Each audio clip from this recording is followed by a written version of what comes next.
Hey there, my friend, what do you say there? This is a impromptu talk. I wanted to come on and talk about a gentleman that I watched an interview just yesterday. And lately I've been fascinated by this individual. And it's for quite the same reasons that I am fascinated with so many human beings in life that understand what is humanly possible. And we can use that word, I'm sure, when we describe what is humanly possible in life and the limitlessness of what is humanly possible. When you realize the power of belief, it knows no bounds. It knows no bounds. It heavily resounds in life. This is what I have found in life. And the gentleman's name is Dr. John Demartini. If you've ever heard of Dr. John Demartini, when he was young, they said he was plagued with dyslexia, that he had all sorts of different problems, like the boy with the broken brain, right? One of his teachers when he was younger said to his parents, he will never read, he will never write, he will never amount to anything in life. And they even put on a dunce cap on his head.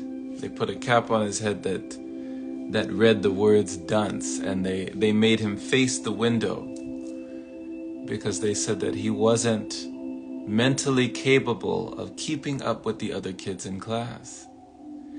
And so he grew up thinking that he was a failure, that he was destined to be a failure, that he was born to be a failure. And then when he got older, he just went surfing and he hitchhiked and he did all sorts of stuff. But words create worlds. And he went to a seminar. He went to a seminar with a gentleman who did a talk. And after listening to this talk that the gentleman gave, he asked the man, what can I do about this? I want to be smart. I desperately want to teach people. I have this thing within me that I need to teach. I need to give this energy. I need to give the gift back that I was given to others. What can I do to actualize this, to realize this possibility in my life? Something that is humanly possible. How can I achieve that? And the man told him, son, I want you to say this quote every day. This one phrase every single day for the rest of your life, and don't miss a day. He said, I am a genius and I apply my wisdom. That was the quote. He said, I'm a genius and I apply my wisdom. And he said that quote, he said that phrase every single day. And to this day, he's like around 67 or 68 now. He hasn't missed a day since his teenage years. I am a genius and I applied my wisdom. And from being a little kid who they said would amount to nothing, who they put the dunce cap on and told to face the window, that you are not mentally capable to keep up with the other kids in class, you're dyslexic, you're behind, you're not able to read, not able to write, you're not able to do anything, you're born a failure, all these things. He kept saying that phrase, that one phrase. I am a genius and I apply my wisdom. And he said it over and over and over again. And that kid went from surfing on the beach to eating an apple under a tree and meditating and doing yoga. And then people would surround him and ask him, what are you doing? What is it that you're doing out here? What are you teaching out here? Can you teach us? And he started teaching, y'all. He started teaching people, and people started to gather around and listen to what he had to say. And 2 people turned to 3 to 4 to 10 people turned to 15 to 20 to 50 people turned to hundreds of people at this school, at a university. And they started to listen and gather around to what he had to say. And they started to really be eager for the words that came out of his mouth.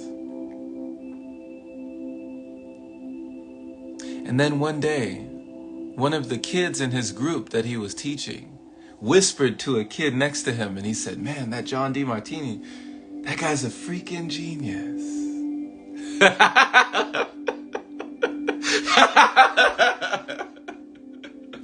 He whispered to the kid next to him, and it brought tears to his eyes, because he had said that phrase every day since he was a teenager. Now, at first, he didn't believe it. No, he didn't believe it. All that programming, all those things that were installed, that he hadn't uninstalled, he had to unprogram. He had to deprogram to reprogram.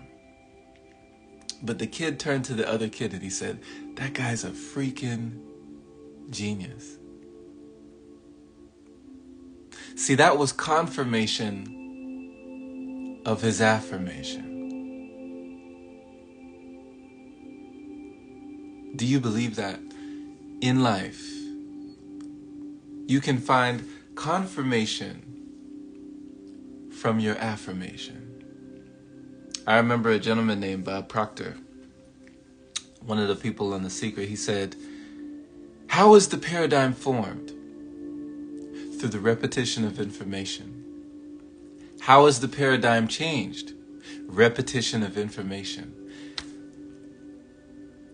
We are what we repeatedly do, of course, but we are what we repeatedly say as well." And they say sometimes we listen to ourselves too much and we don't speak to ourselves enough.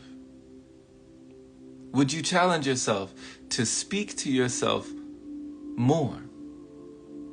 To speak life into yourself, even when the rest of the world sees you as this, sees you as that, sees you as unfit, right?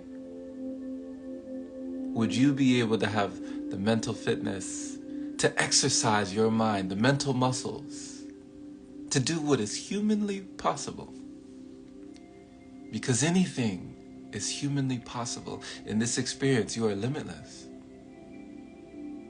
But the limitation depends on your imagination.